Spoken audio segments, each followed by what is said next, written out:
வந்தது. சுதந்திரம் என்பது சும்மாவா வந்தது.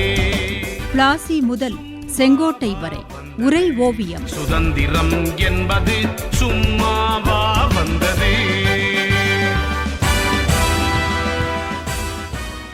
தாயே, ஹிந்து மன்னர்களான ஜான்சி ராணி, நானா சாஹேப், தாந்தியா தோப்பே இவர்கள் எல்லோருமே முகலாய மன்னர் பகதூர் ஷா ஜஃபருக்கு உறுதுணையாக களம் இறங்கினார்கள் என்று சொன்னீர்கள். நானா சாஹேப் பேஷ்வா எப்படி இந்த போராட்டத்துக்கு தளம் அமைத்து கொடுத்தார்? மானே, அதற்கு நீ 1857 நிகழ்வுகளை வரிசையாக தெரிந்து கொள்ள வேண்டும். 1857 மே 10 சிப்பாய்களின் புரட்சி வெடித்தது. தொடர்ந்து மேரட்டில் எழுந்த புரட்சியின் செய்தி மே 13 லக்னோ வரை பரவிவிட்டது. மே 14 புரட்சியாளர்கள் தில்லியை ஆங்கிலேயர்களிடமிருந்து விடுவித்து பகதூர் ஷா ஜஃபரை மன்னர் என அறிவித்தார்கள். இவையெல்லாம் ஒரு புறம் நடந்து கொண்டிருந்த போது மே 22 நானா சாஹேப் பிட்டூரிலிருந்து கான்பூருக்கு வந்தான். மே 30 அன்று இரவு 9 மணிக்கு லக்னோ இராணுவ முகாமை நோக்கி புரட்சியாளர்கள் பீரங்கி தாக்குதலை தொடக்கினார்கள்.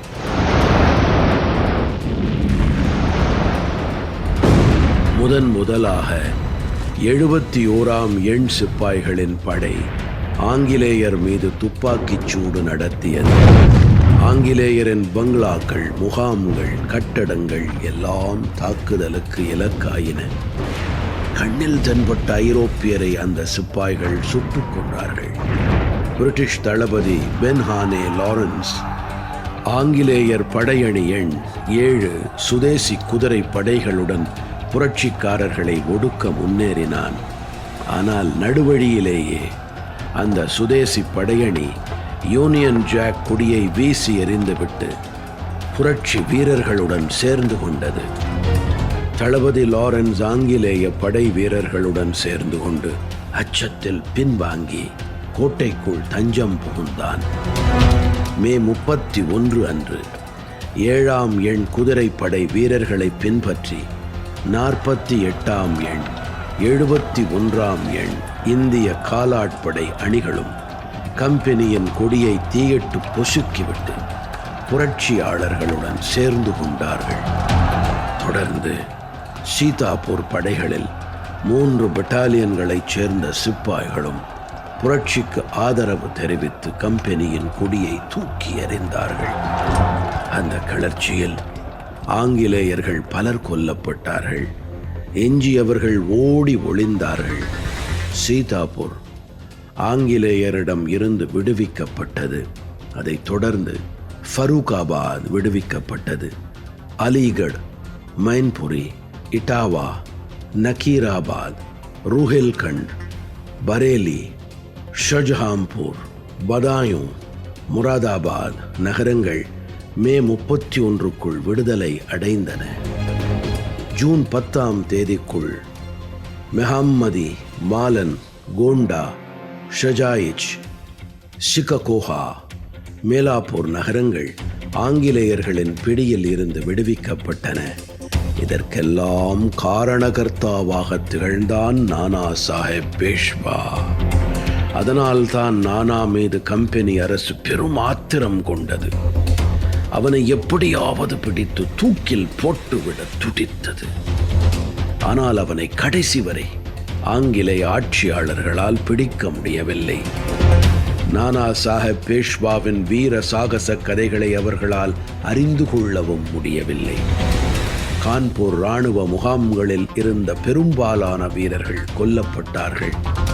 ஜூன் 26 மாலை வரை 4 ஆங்கிலேயர்களும் 125 ஆங்கிலேய பெண்களும் சிறார்களும் மட்டுமே எஞ்சியிருந்தார்கள். அவர்களும் நானா சாஹேப் காட்டிய கருணையால் தப்பி பிழைத்தார்கள். ஜூன் 18 முதல் 23 வரை புரட்சியாளர்களுக்கும் ஆங்கிலேயர்களுக்கும் இடையே கடும் போர் நடந்தது. இறுதியில் தோல்வியை ஒப்புக்கொண்டு ஜெனரல் வீலர் சமாதான கொடியை ஏற்றினான். நானா சாஹேப் போர் நிறுத்தம் செய்ய உத்தரவிட்டான். ஜூன் 27 அன்று நானா கான்பூர் கோட்டையில் பிரிட்டிஷாரின் யூனியன் ஜாக் கொடியை அகற்றினான்.